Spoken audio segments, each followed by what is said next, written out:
Happy Wednesday, class. Today we're going to take a look at our first two sections in the Northeast. First of all, let's take a look at the picture of this amazing lighthouse. Now what a lighthouse is it's a giant tower like this. This one was made out of brick, very old, and it's got a huge light in there. And it's got all windows. And the light spins around in there, and so that you can see this flash of light if you're out on the ocean. And what it's going to do is it's going to say, heads up, you're getting close to land, don't run your big ship ashore and crash it on the rocks. Heads up, there's land here, heads up. So the West Cody Head Lighthouse is still used today as a guide for ships at sea. This lighthouse is located on the coast of Maine. So there it is, way up there on the coast of Maine, heads up, you're coming across this Atlantic Ocean, you're getting close to land, look out. And that's the lighthouse there. The northeast coast. We are at West Cody Head in the eastern corner of Maine. The tribal name of the American Indians living here is Wabanaki, which means living at the sunrise. And they are. This is the most eastern point of land in the United States, where the sun rises before anywhere else in the country. That's because the sun comes up in the east and sets in the west. The West Cody Head Lighthouse was built in 1808.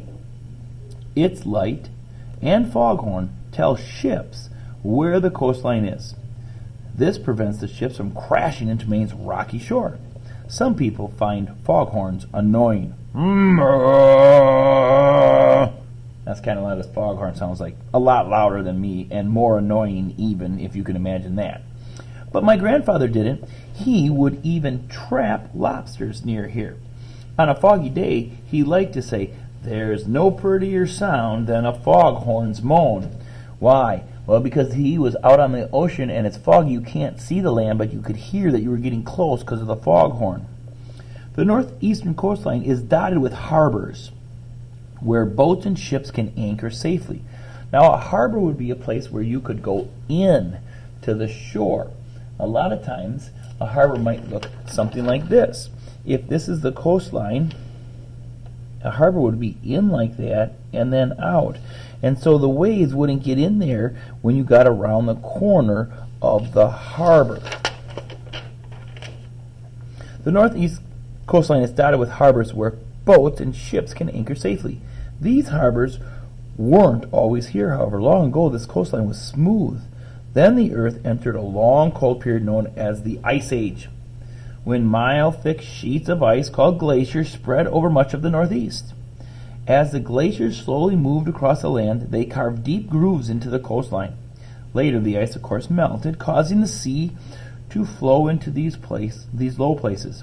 That's why you can see so many harbors along the northeastern coast today. At our next stop, you'll see what glaciers did to the mountains of the northeast.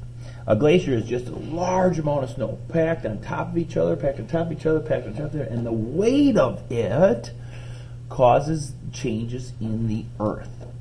Well, let's take a look at the mountains. The mountains of the northeast. We have one vocabulary word in here. It's the word peak. And peak is the top of a mountain. This man is standing on a mountain peak. You can see all the land below him.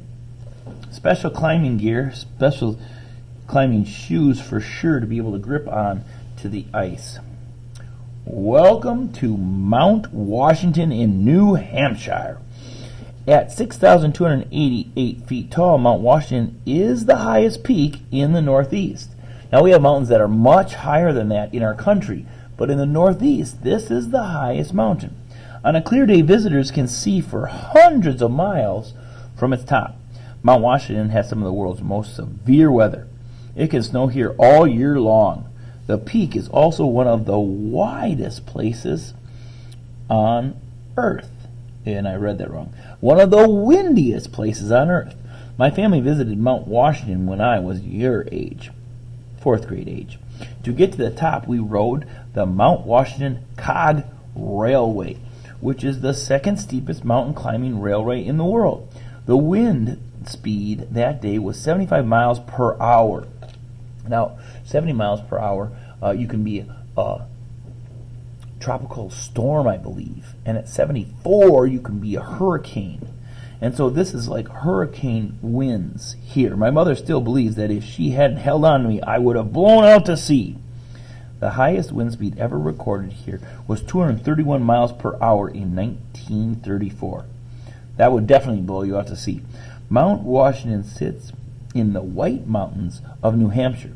The White Mountains are part of the Appalachian Mountain Range, which is one of the oldest mountain ranges in the world.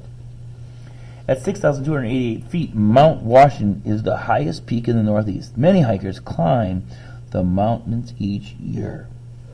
So the previous page said you're going to see what glaciers did, and you can see them where these big ruts are between the mountains. That's where erosion or glaciers have taken away some of the mountain in between those two grooves there. Now that's a great scientific definition of what happens, and that is what happens.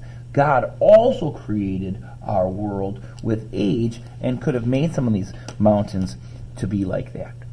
Guys, today we don't have an assignment.